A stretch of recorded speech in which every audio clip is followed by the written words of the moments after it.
Hello, fellow cultists. This is DM Nell, and I'm back with another episode of Shadow Talk. This is episode number 107, and we continue our deep dive into the core Shadow of the Demon Lord Core Rulebook. We're on Chapter 2, which is the Playing the Game chapter, and I'm picking up right where we left off.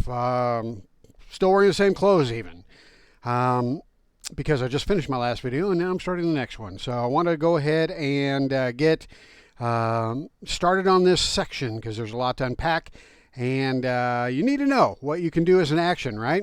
The action economy in this game is similar to other types of fantasy role-playing games, but there are some differences, and I want to make sure that you all understand what those differences are. Now, in the last video, we talked about what a round is, what you can do in a round, and basically the action economy breaks down to two things. You can move and you can take an action. We described in the last video what all encompasses a move, and now we need to figure out what all encompasses an action. So all of those things are actually right here, very succinctly placed at the start of the action section. And you know, the definition, of course, is afterwards, but it summarizes it very nicely right here. So what is an action? Well, an action can be an attack. An action can be casting a utility spell, or it can be concentrating on something. Defending can be an action, or ending an effect that is already in play. Finding something can be an action. Helping someone can be an action. Hiding can be an action. Preparing for an action can be an action. Reloading can be an action. Retreating can be an action. Rushing can be an action. Stabilizing can be an action. And using an item can be an action. So that's all fine and dandy, but what the hell does all that mean? All right, well, let's get into it, shall we? So attacking is pretty obvious. You use a weapon, you use an attack spell, or something else to harm or hinder another creature or object. That is making an attack. So you can make an attack as your action. You can cast a utility spell. So if you cast a spell that is not an attack spell, because that's considered an attack, then it is considered a utility spell. And spells actually tell you whether they are considered an attack or a utility. We'll get into that when we get into the magic section of the core rulebook, which is chapter 7. All right, so you can do a cast a utility spell and resolve its effects as an action. Concentration, so you can concentrate with some spell effects and some talents. It's a requirement, so it makes you it makes the character have to concentrate and use their action to concentrate. Now, concentrate in this game is more it is more limiting, put it that way, than Dungeons and Dragons. In Dungeons and Dragons, when you concentrate, you can still do other things. But in Shadow of the Demon Lord, concentrating is your action. So if you have to concentrate to keep a spell effect going, or to keep a talent going, that's all you can do as your action. If you concentrate on an effect, the effect continues until the end of the next round, up to the maximum amount of time allowed by the spell. So that is, again, pretty limiting. Breaking concentration is also part of this, and if you take damage or you gain insanity while you concentrate, you have to make a will challenge roll. On a failure, you stop concentrating and the effect ends immediately. So if you are concentrating on a spell and Cthulhu steps up behind you and causes you to lose your little bit of your brain matter, then you have to make a will challenge roll to see if you can keep concentrating or your brain falls out your ear. Not really, but you get the gist. All right, so that's concentration. Defend. All right, so there is a version of defend in D&D. I'm sure there probably is in Pathfinder as well. In Shadow of the Demon Lord, when you defend, until the end of the round, all attack rolls made against you are done so with one Bane, And you also make all challenge rolls to resist attacks with 1 boon. So this is you basically sitting there trying to prevent things from hitting you. So not in the face, not in the face. These benefits end if you are prevented from using actions such as when you become dazed, stunned, or unconscious. So as long as you are not affected by any of those afflictions, then you can defend yourself, and doing so takes your action, and then people trying to hit you do so with 1 bane, and any challenge rolls that you have to make to resist attacks, you do so with 1 boon. And an effect. So if you got an effect going and you want to stop it, that you have to use your action to do that, and then the effect will end. However, you can only choose 1 effect that you create to end at any given time. So if you've got 2 or 3 different effects going on and you want to end them all, you have to use an action to end each of those. Find.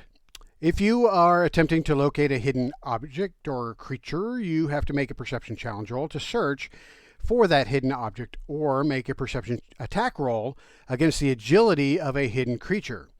On a success, the creature or object is no longer hidden from you and any other creature with whom you share your knowledge. So that last part is kind of important, so I'm going to highlight that. So on a success, the creature or object is no longer hidden from you and any other creature with whom you share your knowledge. So over here, guys, he's over here. Yo, he's right here. All right, so now the key here is make a perception challenge roll to search for a hidden object, or make a perception attack roll against the agility of a hidden creature. Now, generally, your GM will tell you, or your DM will tell you which of those. In most situations that I have adjudicated, I'm having people make perception challenge rolls. I've never really had, as far as I can remember, unless a monster has a specific attack that says make a perception attack roll against the agility of a hidden creature, then I don't generally go that route. I generally go the make a perception challenge roll, and then you find the hidden object or the hidden creature. However, having said that and reading this more closely, it says make a perception challenge roll to search for a hidden object, or make a perception attack roll against a hidden creature. So that actually, okay, so let me backpedal there and correct what I just said. Okay, so if you're searching for an object, that's when you make a perception challenge roll. And it makes sense because an object, is not trying to move. It's just hidden. It's not trying to hide. It's just hidden. So you're making a perception challenge roll in order to just find something that is hidden and is not actively trying to hide from you. However, when somebody is actively trying to hide from you, then it becomes more difficult. So a challenge roll is always a difficulty of 10 that you are trying to beat. So that means that that's basically just a flat number of 10. Nothing is trying to improve that number. However, if somebody is, if a creature is hiding from you, then it is actively trying to remain hidden. Therefore, rather than the flat number of 10 that you would use in a challenge roll, then you would use the creature's agility number as the target number, because the higher their agility, the better they are at hiding, right? So you would make a perception attack roll. I probably have done this. I just call it a challenge roll, but it is a perception attack roll. Whenever you're making a roll versus a target that is, either a defense number or an ability defense, then it is an attack roll. So we got to get this terminology right. And so you would make a perception attack roll against the agility of a hidden creature. And if you succeed, then you see the creature or you see the object, and it's no longer hidden from you, and you can share that information from or with anybody that is listening. All right, so that is fine. Sorry about that. want to, sometimes you have to read things through in order to, sort it out, and that's what I just did. Alrighty, so that was find. Help. Choose one creature within 5 yards of you that you can see and understand what you say. Make an intellect challenge roll. On a success, the target makes its next attack roll or challenge roll before the end of the round with 1 boon. Now, this helping action is pretty simply displayed there. Doesn't give you a whole lot of parameters. And so it could be something that could be abused. So you could have somebody just doing nothing but helping every round and automatically giving a boon to the creature that they're helping. Or you could have the entire party helping the rogue trying to unlock a door. So I don't dig the help action. This is a problem in D&D also. I don't dig the help action as it's written here, simply because it can be abused like that. So usually when somebody's trying to help somebody else, they have to have a reasonable ability to actually be a benefit to that person when they're trying to help, and not a detriment to that person. So generally my ruling is that if you're trying to help somebody, you have to either be able to do the thing that you're helping with yourself, or have some profession that reasonably allows you to help somebody in a particular course of action. So using the thief trying to open a lock. If you are a gravedigger and that's your profession, you have no idea how locks work. So how are you going to help a thief open a lock with a gravedigger profession? You won't. If you are a clergyman, how are you going to help a thief open a lock? You're not. So in that type of situation, I would say no. You can't help the thief open the lock, because you have no idea how locks work. You have no idea what the thief is doing. You would just be getting in his way or her way. So the DM kind of has to adjudicate whether the help action can actually take place. Now, if you're doing it during combat, if you're helping, if you're trying to distract a creature to enable your warrior to get a boon on their next attack roll, of course you can do that. If you're trying to help push a boulder, of course you can do that. Anybody can help push a boulder. Anybody can help by distracting. These are things that are common activities that anybody can do. But if it's a more specialized activity and you're trying to help with that, then you have to have some ability or some skill in that ability yourself, or in that action yourself, in order to be of help to that person. Otherwise, I would say you actually hinder the person. You would be, instead of granting boons, you'd be granting banes, because you're getting in their way. All right, so that's the help action.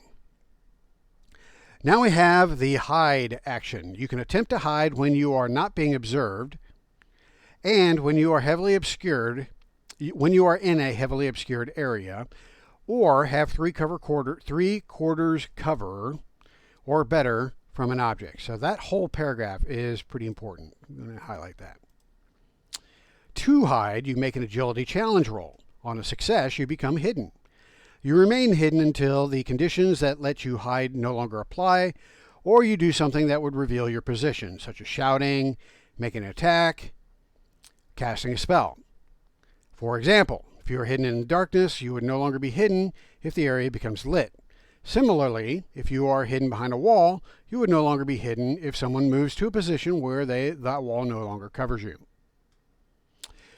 While you are hidden, other creatures cannot perceive you. Generally, this means that a creature cannot choose you as a target for its attack. So that is important.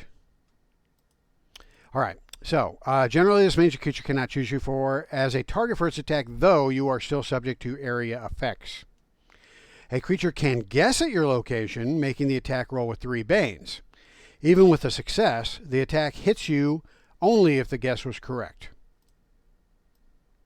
So again, that's kind of tricky. The GM is going to have to work with the player to to work through that. So that would apply if you have somebody or something that's invisible.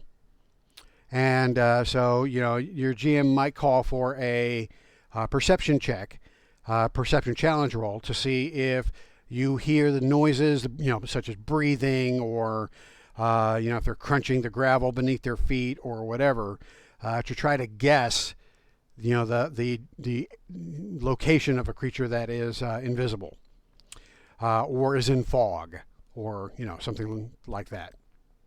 Also, while hidden, you make attack rolls with 1 boon against the defense or agility of targets from which you are hidden. So that's pretty nice. I do want to go back up here, though. So it says you can attempt to hide when you are not being observed. That's pretty important because a lot of times you'll be in a game and the rogue will be like, okay, I'm going to hide. And, okay, that's fine. But you're in a wide open field. Where are you going to hide? Well, I'm just going to hide. No, it doesn't work that way. You have to hide. You have to find some place to hide. You can't just hide. If you're in a wide open field, there's nothing to hide behind. So you cannot hide if there's nothing to hide behind. You have to have, either an area that's obscured by fog or shadow or, rain. Something has to, there has to be something to hide behind, a column, a tree, a bush. You can't just be in the middle of a dungeon room and say, I'm going to hide. Where are you hiding? So that has to be specified. And a lot of players don't realize that. They kind of view hiding, when they see that as part of their character's options, they kind of read that and they think, oh, well, no, I can just hide. That's just an ability I have. Like it's a magical ability to just kind of boop, boop, and disappear. No, it's not how hide works. So you have to sometimes explain that, but it is, specified there. I wish they would, I wish that would have been, that part of that sentence placed in bold type, because it's really kind of important. All right, so the prepare action is similar to the ready action in D&D. However, it's actually better in this game. You prepare to undertake an activity when a specified event occurs. Choose one activity you would normally use an action to perform, such as attack or retreat. Then describe what event has to occur for you to undertake it. This is the trigger.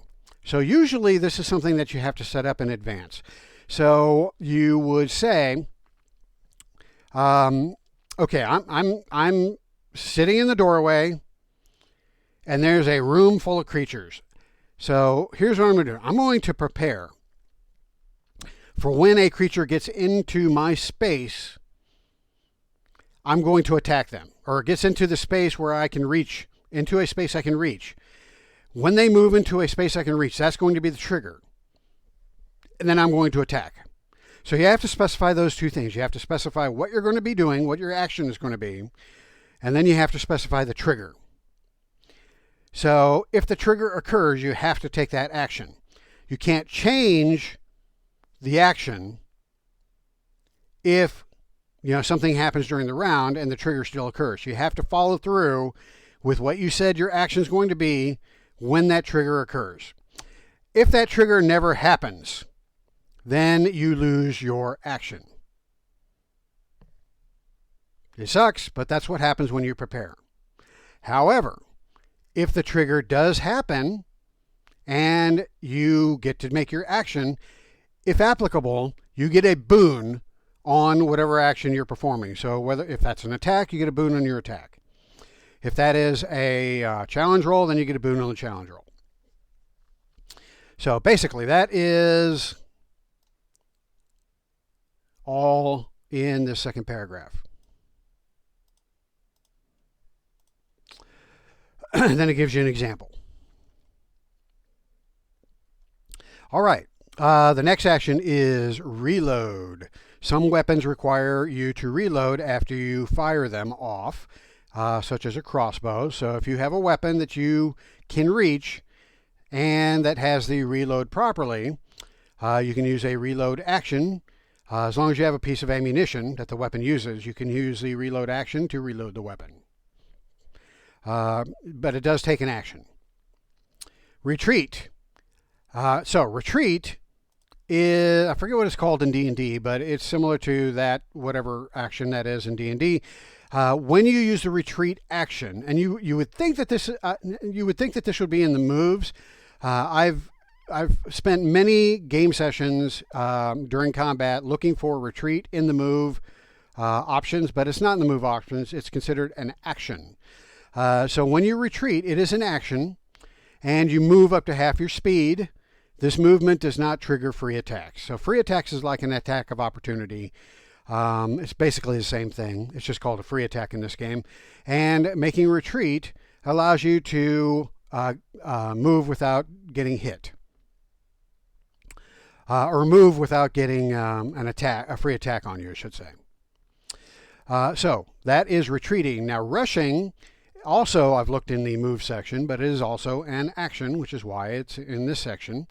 If you choose the rush action, then you move up to twice your speed. So the reason why it's in the action section, and the reason the retreat is in the action section, is because if you're taking a slow turn, then you get a move and an action.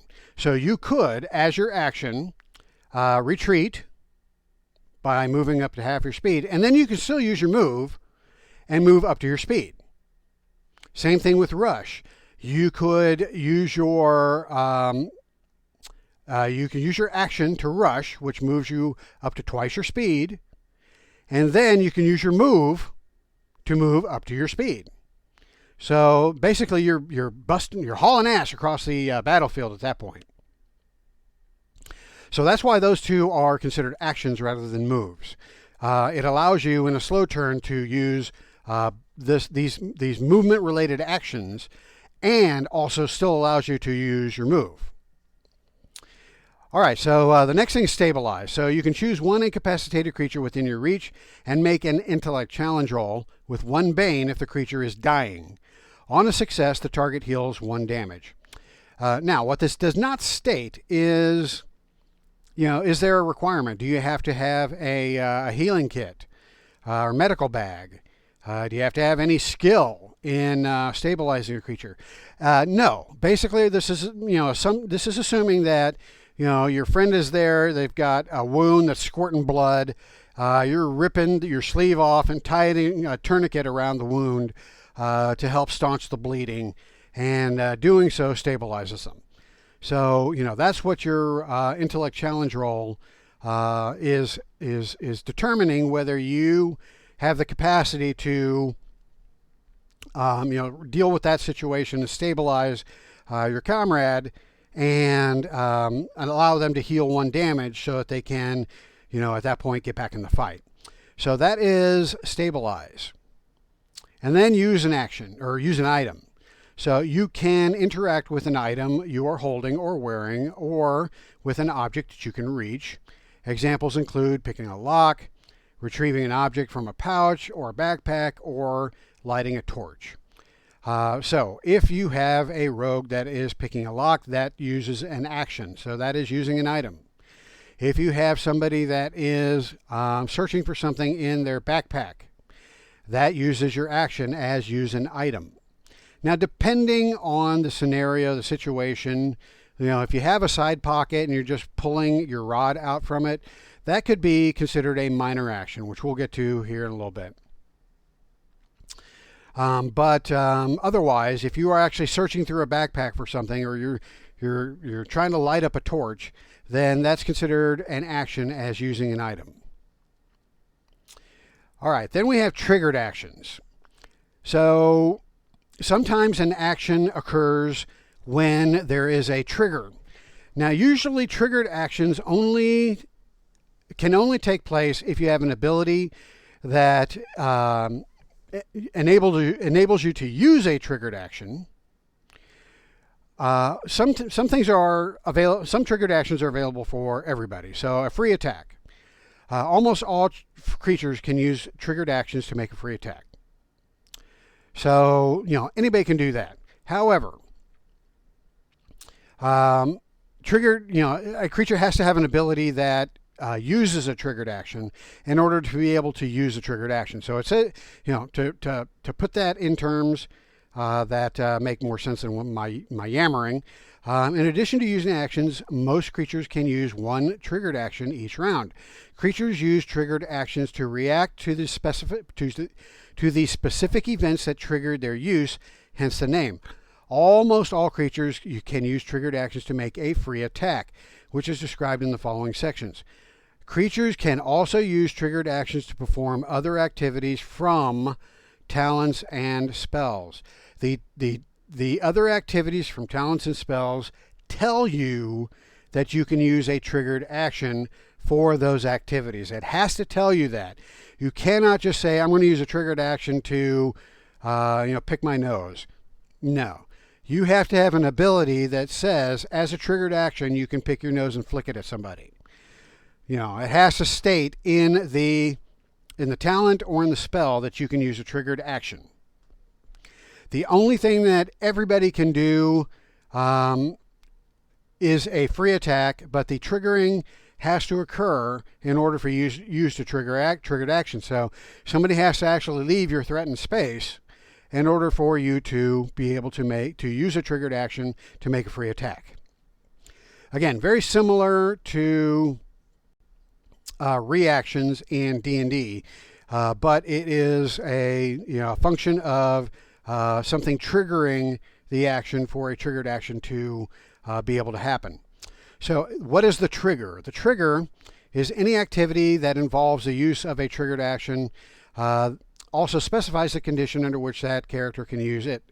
The condition, called the trigger, could be broad, such as on your turn, or narrow, such as when a creature willingly moves out of your reach.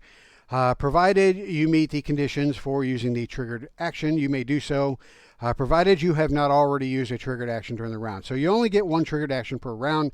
Once you use that triggered action, you can't use it again. So if you've got 3 goblins around you, one of them leaves your reach, you use a triggered action to make a free attack, then the other goblins also leave your reach, you've used your triggered action, so you can't make any more free attacks on those extra goblins. When you use a triggered action, you perform the indicated activity immediately, even if doing so would interrupt another creature's turn. So that's important. I'm going to highlight that. All right, so what is a free attack? When a creature in your reach willingly moves out of your reach, you can use a triggered action to make an attack against that creature using a melee weapon you are wielding.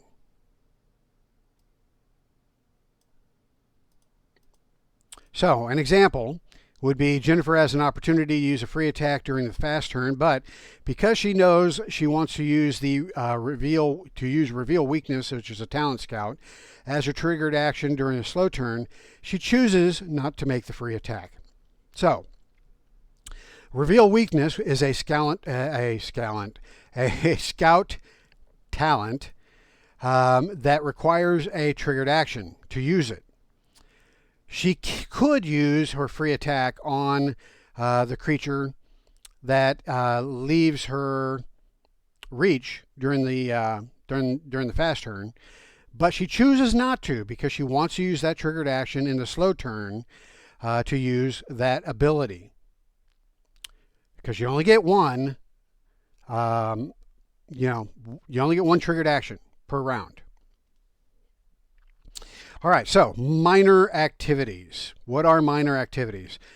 Some activities are so minor that you can just do them on your turn without using an action, triggered action, or a move. So examples include dropping an item or picking one up, drawing or showing a weapon, opening or closing a door.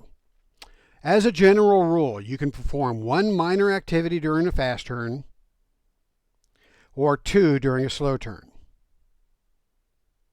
You might do more if you don't move or use an action on your turn, or if your GM says you can do more. This is something that I have to adjudicate pretty frequently, and I'm kind of liberal with it. So if somebody says, yeah, I want to open the door, move through it, and then I want to shut it again. and then I want to attack, something that's on the other side. Yeah, well, you already used your minor activity to open the door. You would have to use another minor activity to close the door, which means that you would have to do so on a slow turn. Well, you get 2 minor activities on a slow turn, so yeah, you can do that. And then using your action. So yeah, you can do that. But if you are, opening the door, going through it, closing the door, drawing your sword, and attacking the creatures on the other side of the door, then that's 1 minor activity too many. Okay, so that's how minor activities work. All right, now we get into making attacks. So you make an attack when you try to harm or hinder a creature or damage an object. Typically, you determine the outcome of an attack by making an attack roll. There are several kinds of attacks. Attack with a melee weapon. You're using a melee weapon. You're either swinging it or you're throwing it. You choose a target first. So you're saying that goblin over there, or that dragon, or that muttering maw. That's my target.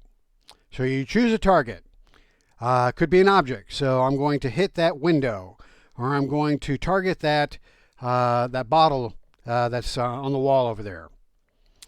The target must be within your reach, or if you're using a weapon with the thrown property, such as a javelin, within range of the weapon. So you choose a target, has to be within reach, or it has to be within the range of the weapon that you're throwing. Once you choose your target, then you make the attack roll.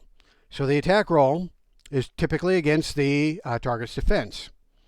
You usually use your strength for attack rolls with melee weapons. However, weapons with the finesse property, such as a dagger, let you use your agility instead of strength for the attack roll.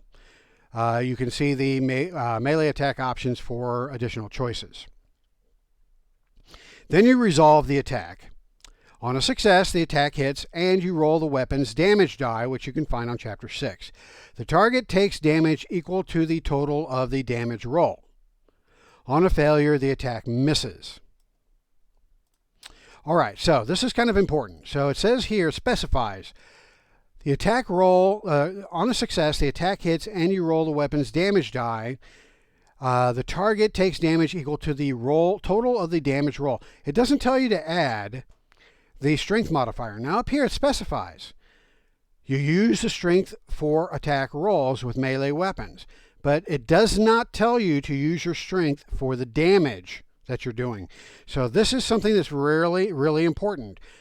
Unless you have an ability or talent or something that tells you that you add your strength modifier or your agility modifier to your damage, you never add the modifier from your ability score to the damage.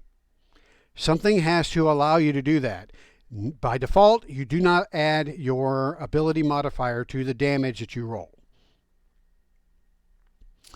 On a failure, the attack misses. Okay, so that is how you make an attack with a melee weapon. Now, this little sidebar down here gives you different attack options. This is kind of cool.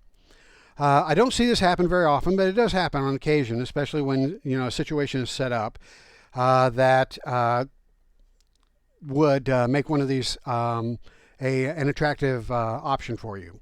So when you make an attack with a melee weapon, you can choose one of the following options. You must make the choice before you make the attack roll. So you can choose to make a driving attack.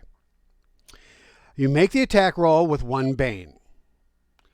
On a success, you and the target move a number of yards equal to your strength modifier in the same direction. So you can kind of visualize this kind of like, you're just driving an attack home, and you're moving as you're going. So you're trying to, push you're trying to push your opponent, in a particular direction by forcing the combat. So this is a driving attack, and you are moving, and you're moving your target along with you. But to try that, you are doing so with 1 Bane on your attack roll. Then you have guarded attack. You make the attack roll with 1 Bane. However, if you succeed, then the next creature to make an attack roll against your defense before the end of the round does so with 1 Bane.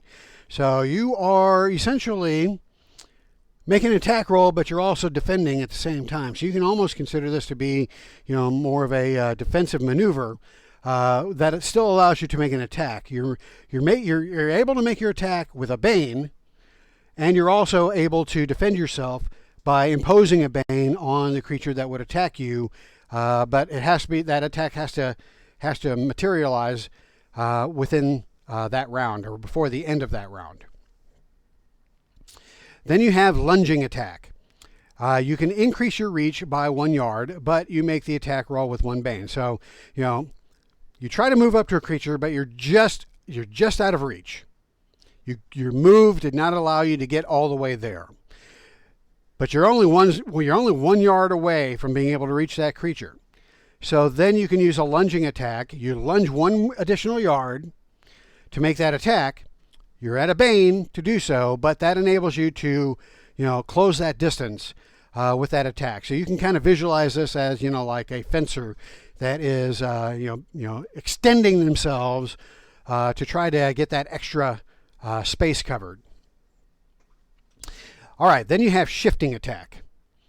You make the attack roll with 1 bane. On a success, your movement does not trigger free attacks from the target until the end of the round. So using a shifting attack, that enables you to move in, attack, move out, and the target doesn't get a free attack. The cost for that is when you make your attack, you're doing so with a bane. So that is what you're paying in order to be able to get in and out of that attack. Again, I'm thinking of a fencer that's kind of like dodging in and out of their opponent's reach in order to make a quick attack, but they are doing so with a bane and not allowing that creature to reach them. That creature would actually have to move on their turn in order to be able to get to you. All right, so that's shifting attack. And then finally, unbalancing attack. You make the attack roll with 1 bane. On a success, if the target is your size or smaller, it must make an agility challenge roll. On a failure, the target falls prone.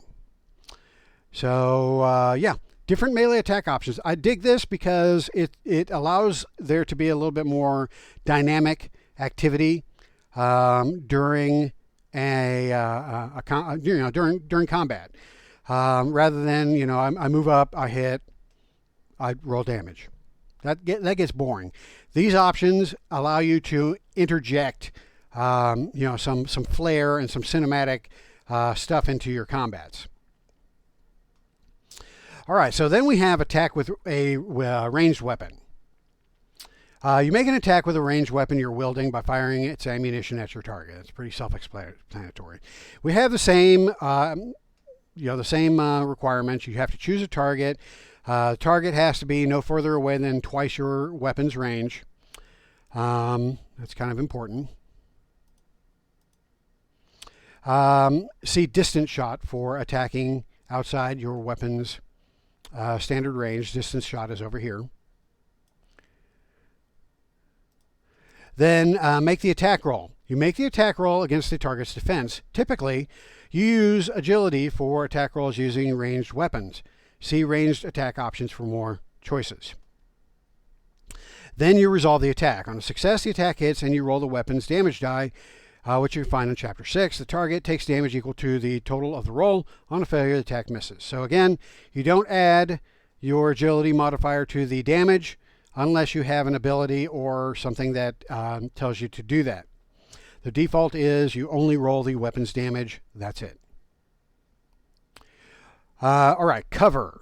Terrain and objects on the battlefield can provide protection against attacks with ranged weapons or spells that target things at a distance.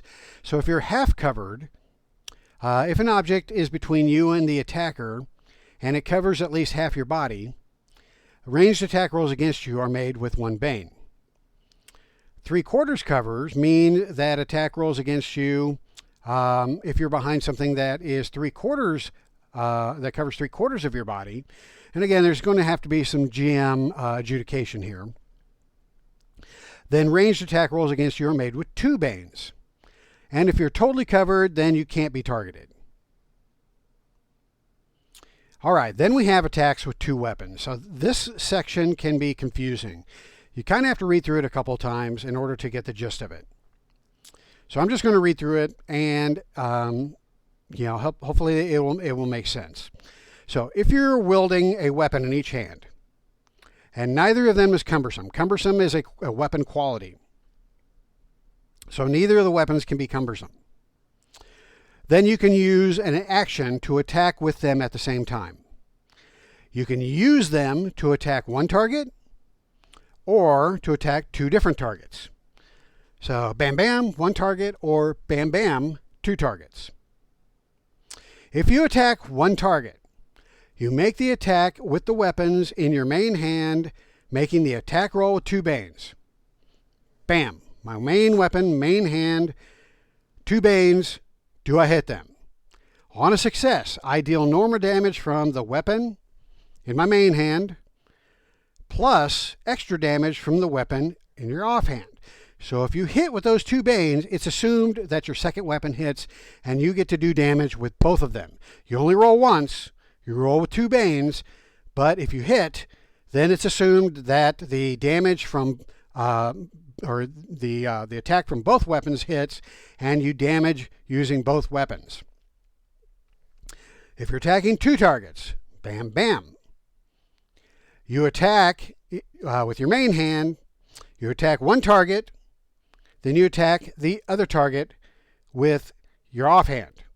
You make both attack rolls with three banes. So you make two attack rolls.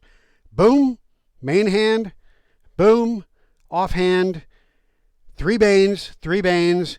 If this hits, you roll your damage. If this hits, you roll your damage. If this misses, you don't roll your damage. If this misses, you don't roll your damage. Okay?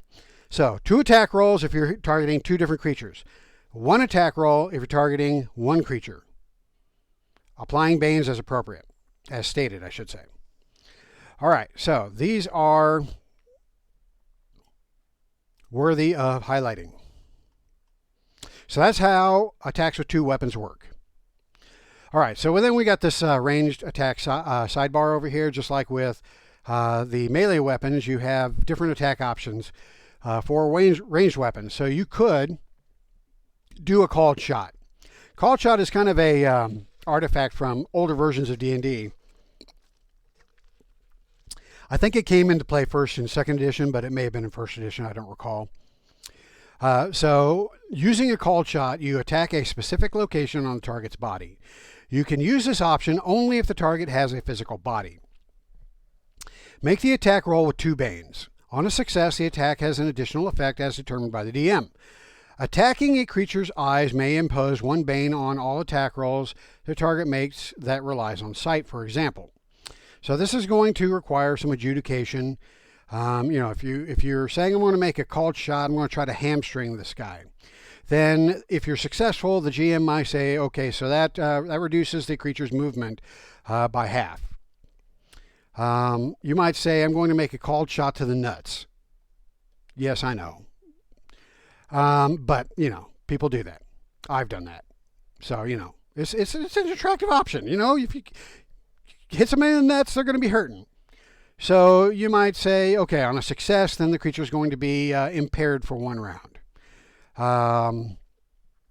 It's basically the DM shot call. But what GMs take note, this can be abused. So you don't want to be too generous with the result of a called shot.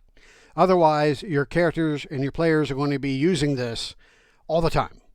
And the one bane or the two banes that it imposes when you get into higher levels is offset rather quickly with abilities that they get. So be very, very, frugal with how you, with the things that you impose on a successful called shot. You might also want to write them down because you want to be consistent. You don't want to one time say a called shot to the nuts causes impairment, and then a few sessions later somebody tries to do a called shot to the nuts, and then you say that the creature is their movement is reduced by by 2 squares. Then you're being inconsistent, and your players don't dig that. Okay, All right, so let's move on here. So, oh, I forgot. Attack with two weapons. There's an extra section here. So, in either case, if you attack with a shield, the shield loses the defensive property until the end of the round. So, if your second weapon, you're attacking with two weapons, and your second weapon is a shield, then you don't get the bonus, your shield bonus, to your defense for that round until the end of the round. Okay. So sorry about that. I didn't remember that it continued up here. All right. So attacking with an item, you can make an attack with a harmful item that is not a weapon, such as a bomb or a flask of acid or oil. The rules for using such items describe how to resolve those attacks. 4 rules covering attacks with improvised weapons. See Chapter 6. All right. Attacking with a spell. You can cast an attack spell. Chapter 7 has further details about that. You can attack an attribute. All right, so this section is pretty important. It comes up frequently. You can make an attack or make attacks with your attributes against other creatures' attributes or characteristics to perform stunts and maneuvers. So, disarming. If you want to try to disarm a creature, then you have to choose one creature within your reach that's holding an object. You have to make a strength or agility attack roll against the higher of the target's strength or agility. If you are unarmed, you make this roll with 2 banes. On a success, the target drops one object it is holding of your choice. Distract. Choose one target within short range of you that you can see. That can see you. Make an intellect attack roll against the target's intellect. On a success, the target makes its next attack roll or challenge roll before the end of the round with 2 banes. Escape. You can use this action if you are grabbed. Make a strength or agility attack roll against the strength of the creature that has grabbed you. A success removes the grabbed affliction and lets you move up to half your speed. This movement does not trigger free attacks from the creature that has grabbed you. All right, so escaping is, obviously comes up when you are grabbed. So that is something that you'll have to refer to frequently if you have a lot of unarmed combat scenarios. Feint. Choose one target creature within short range of you that can see you. Make an agility attack roll against the target's perception. On a success, you make the next attack roll against the target's defense or agility before the end of the next round with 2 boons. Alternatively, your movement does not trigger free attacks from the target for 1 round. That is feinting. Grab. So you must have at least one free hand to grab, and you cannot be grabbing another creature. Choose one target creature within your reach that has a physical body, not a spirit, for example, and make a strength or agility attack roll against that target's agility. If you choose a target you are already grabbing, you automatically get a success. On a success, the target becomes grabbed until the end of the next round. If you are prevented from using actions, such as because you are dazed or stunned or unconscious, then the grabbed affliction ends. The grabbed affliction also ends if you move or are moved to a position where you can no longer reach the grabbed target. See Grabbed for more information on the effects of being grabbed and escape for how to escape a grab. So this rule kind of goes hand in hand with escape and goes hand in hand with the grabbed affliction. So you kind of have to, you may have to do some page flipping and refer to all 3 of those when the situation comes into play. If you really want to prepare for this, or if you think that you're going to have a player character that's going to take advantage of grabbing a lot, or if you have a monster that does a lot of grabbing, then you might want to just copy and paste all these into a Word document and then just put it on the side of your monitor so that you can refer to all 3 of them, just in your little cheat sheet there. All right, knockdown. Choose one target creature within your reach. Make a strength challenge roll against that target's agility. If the target is larger than you, make this roll with 1 bane for each point of size it is larger. You make this roll with 1 boon if the target is smaller than you. On a success, the target falls prone. So, you got a size 3 giant that you are trying to knock over, you can try it, but you're making it the attack roll with 2 banes, assuming you are a medium-sized creature. So knockdown, this is also something that I would have to adjudicate this, because there might be a creature that is just too big to be knocked down. It doesn't matter what you do. You're not going to knock over a gargantuan size 10 creature unless you have a special ability that allows you to do that. Just choosing to attack the creature's agility is not going to be, that's not going to work. So as a GM, again, you're going to have to adjudicate this. Maybe you want to be cinematic and allow somebody to knock over a gargantuan size 10 creature. Not me. That shit is going to be abused, and I'm not going to let that. I'm not going to let that succeed unless there's some additional thing that is aiding that creature in being able to knock down a size 10 monster. All right, pull.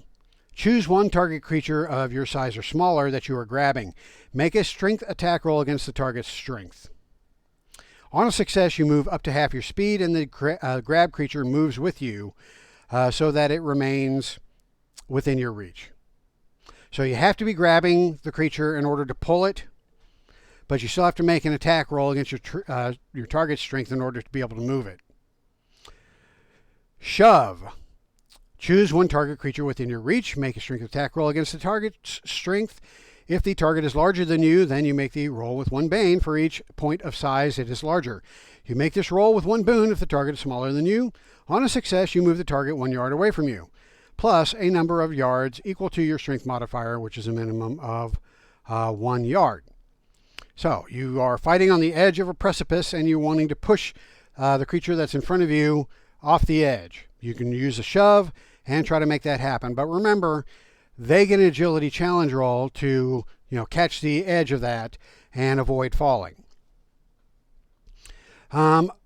You might want to push a creature into a spinning blade trap or something like that. But, anytime that you are shoving or you're forcing a movement upon another thing and that thing is moving into something treacherous, they get an agility challenge roll to prevent that from happening. We covered that in a previous video. All right, charge. This happens a lot. So be aware of your charge option here. When you're using your action to charge, you make rolls and challenge rolls with 1 bane until the end of the round. Move up to your speed.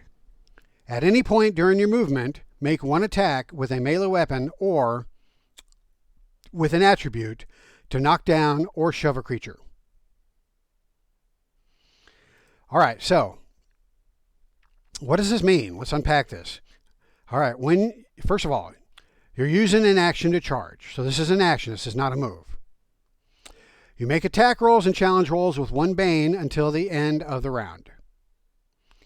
You're moving up to your speed. So say you got a speed of 10 and you're charging. You're moving up to 10 during this charge.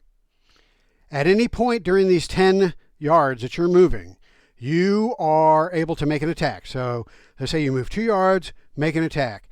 Move 2 more yards, and you try to knock down another guy over here. So this is what you're doing when you're charging. Of course, you're going to have to be able to do these multiple things. So you can't just say, well, I'm going to attack this guy, I'm going to knock that guy over, and then I'm going to attack the last guy at the end of my movement. You have to have the ability to attack 3 things in order to do all that. But basically what the charge is enabling you to do is to move as your action up to your speed and be able to attack things along the way as your action. Since this is an action, you can still use your move. So you have, as long as you're on a slow turn, you can use your move to move up to your speed, and then you can make a charge in order to close any distance that you need to and make an attack at any point during that charge. Okay. That is charging. Attacking worn or carried objects. You can attack an object that another creature wears or carries. You make the attack roll with 2 Banes. The GM might decide that certain objects are immune or resistant to some forms of attack. An arrow is not going to break a sword, for example. Situational Banes to attack rolls. 1 or more Banes may apply to your attack rolls based on the circumstances under which you make the attack.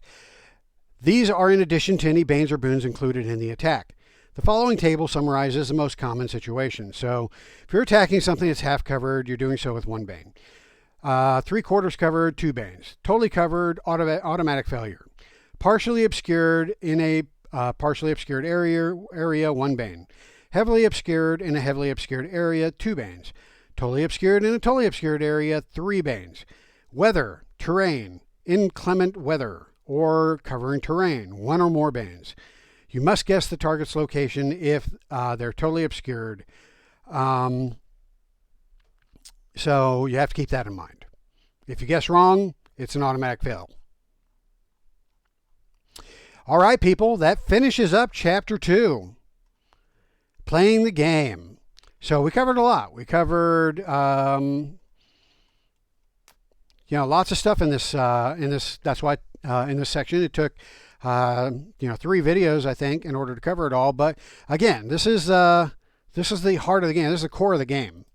So you have to know how to you have to know how to set up around. You have to know how to navigate the fast and slow turns, and you have to know how to handle combat in order for the combat scenarios to run smoothly. It's going to take practice. Best way to practice is to throw lots of combat at your low-level characters and kill them off, teaching them to not mess with you. No, I'm joking. But throwing lots of combat at them is a good way to practice. Make it easy on them at first so that they get lots of practice in without being too threatening. Throw a couple of threatening combats at them so that they're challenged. But get lots of practice in when you're first learning the game so that this becomes second nature to you. It's not all that different from D&D, but there are, as I have gone through and illustrated, definite differences between how combat is handled in Shadow of the Demon Lord versus D&D. I prefer Shadow of the Demon Lord combat, especially the fast and slow turn setup, and I think it allows the players to strategize a lot better than they can in games such as D&D. So anyway, thanks for watching this video. Appreciate you sticking with the 3 videos covering the playing the game. The next section we will start off with the paths, with novice paths. And this is where we get into player options, how they can start building their characters in various ways to become awesome. So thanks for watching, and once again, hit that like if you dig these videos. Subscribe if you want to watch more of them going forward, and hit that bell icon for notifications. All right, that's it. I'm out of here. Hail the Demon Lord. And how do I turn this damn thing off? There it is.